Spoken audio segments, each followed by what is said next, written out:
CSS PMS S A का topic चुनने में जो कॉमन मिस्टेक्स हैं वो क्या है बच्चों? उसके अंदर एक मिस्टेक तो होती है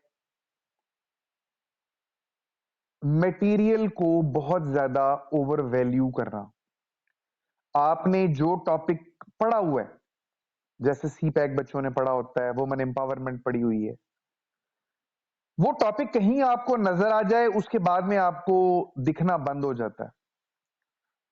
उस पढ़े हुए टॉपिक को किस एंगल से पूछा है, बहुत सारे बच्चे उस एंगल को मिस कर जाते हैं। तो जो पहली गलती करते हैं वो गलती मटेरियल के लालच की होती है कि यार ये मैंने पढ़ा हुआ है, इस पर बहुत सारी कोटेशंस मेरे पास हैं, इस पर बहुत ज्यादा डाटा मेरे पास है, इस पर मैं बहुत ज्यादा बात कर सकता हूं। उसकी वो उसकी उसकी ट्रिक को नहीं समझ पाते वो। ये पहली चीज हो गई।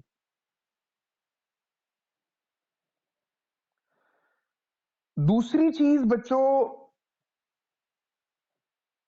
हर टॉपिक जो है आपने उसको पढ़ना है। दूसरी गलती बच्चे ये करते हैं अर्ली सिलेक्शन वाली। पहला टॉपिक पढ़ा, उनको लगता था कि आता है, बस उसके बाद फिर बाकी टॉपिक उन्होंने वैसे नहीं पढ़े। पहला टॉपिक दिल को लग जू गया, ये ऐसे ही है कि रिश्ता देखने गए, एक खातून दिल को लग गई, बाकी कुछ नजर नहीं आ रहा, ये वैसे ही सारी अगलों की खूबियां खामियां सारी जो है वो कुएं में गिर गई। तो जो पहला टॉपिक है भले वो आपको आता हो, आपने अपने आप को बायस्ड होने से बचाना है। टॉपिक सिलेक्शन में बायसनेस आ जाती है। आपने टॉपिक पढ़ा, आपको लगता है कि आप इसके ऊपर बात कर सकते हैं, आप सारे टॉपिक्स पढ़ें, न्यूट्रल होकर पढ़ें, और उसके बाद में आपने फैसला करना है कि आपने किस टॉपिक के साथ जाना है। ठीक है, पहले ही टॉपिक को पढ़ के उससे कन्विंस नहीं हो जाना है और उस पर दिल हार नहीं जाना। ये दूसरी गलती है। तीसरी गलती बच्चे जो करते हैं वो टॉपिक के तमाम अल्फाज को नहीं पढ़ते। टॉपिक के अंदर हर हर लफ्ज की एक अहमियत है, हर वर्ड की एक अहमियत है, ख्वाह वो प्रेपोजिशन है, ख्वाह वो इवन कॉलन है, इवन कॉलन है। मसलन एक मैं सादा सी एक आपको मैं अगर मिसाल देता हूं, एक आपको टॉपिक आ जाए, power crisis in Pakistan colon the importance of solar energy.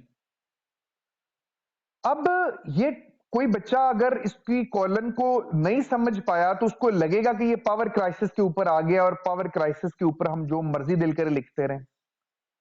ये टॉपिक पावर क्राइसिस पे नहीं है, टॉपिक सोलर एनर्जी के ऊपर है।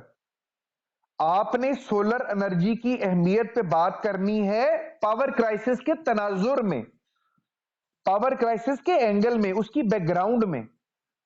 लेकिन जो टॉपिक है जिसके ऊपर आपने बात करनी है, वो जो कोलन के बाद वाली चीज है वो है, जो उससे पहले वाली चीज है वो बैकग्राउंड है। तो उसका मतलब है कि बच्चा इसकी अहमियत को समझ नहीं पाया था।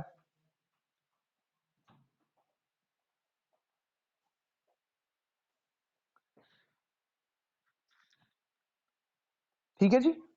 चौथी और आखिरी चीज कि बच्चे बाज औकात मुख्तलिफ माने इंटरप्रेट नहीं कर, उनको समझ नहीं आ रही होती कि इस जुमले के कई माने हैं, ये जुमला कई तरीके से इसको एक्सप्लेन किया जा सकता है, इस टॉपिक को कई एंगल से समझा जा सकता है। बच्चे लॉक हो जाते हैं, एक एंगल समझ में आया उसी पे लॉक हो गए। अब सोचना समझना भूल जाते हैं कि इसको इसके अलावा भी जो है वो किया जा सकता है।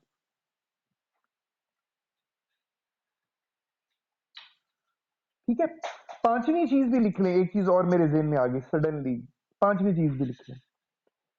पांचवी चीज ये है कि यार एक टॉपिक उनको आ गया, पढ़ने में भी आसान है, समझ में भी आ रहा है, कोई उसके दो माने भी नहीं निकलते, लेकिन वो ये नहीं समझ पाते कि उनके पास इसमें मटेरियल कितना है, इसके अंदर उनके पास पॉइंट बनाने के लिए कितने पॉइंट है। टॉपिक उनको पता है, अब उस टॉपिक के ऊपर बात कितनी ज्यादा की जा सकती है, 2500 लफ्ज लिखे भी जा सकते हैं कि नहीं, इस चीज को वो टोटल इग्नोर कर देते हैं। तो ये वो चीजें हैं जिसकी वजह से बच्चे टॉपिक सिलेक्शन में गलती करते हैं।